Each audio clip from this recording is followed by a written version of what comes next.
कहानी भाई चाय बेचे वाला के कुर्सी के चक्कर में नाच देले साता के।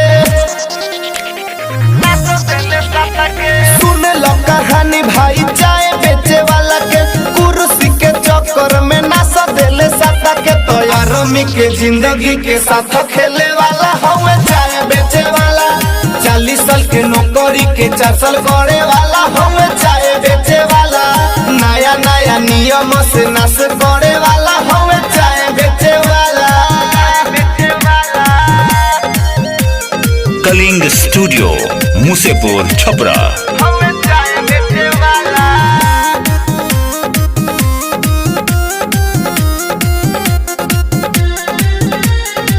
पहले कोरोना के कोइले बहाना अपन रैली निकालस रोजाना।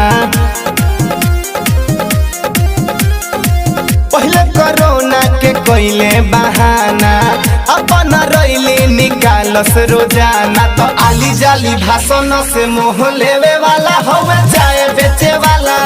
आर्मी के जिंदगी के साथ खेले वाला हमें चाय बेचे वाला।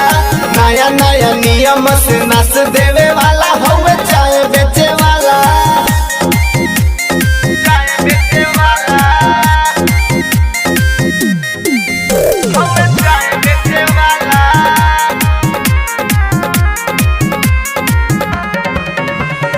म्यूजिक बाय मंटू मनी।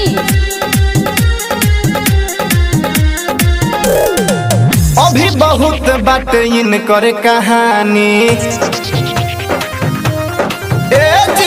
कुर्सी पर बैठी करेले मन मानी।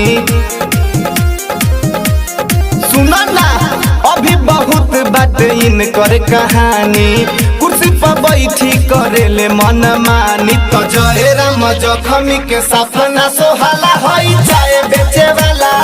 आर्मी के जिंदगी के साथ खेले वाला हमें चाय बेचे वाला। 40 साल के नौकरी के 4 साल करे वाला होई चाय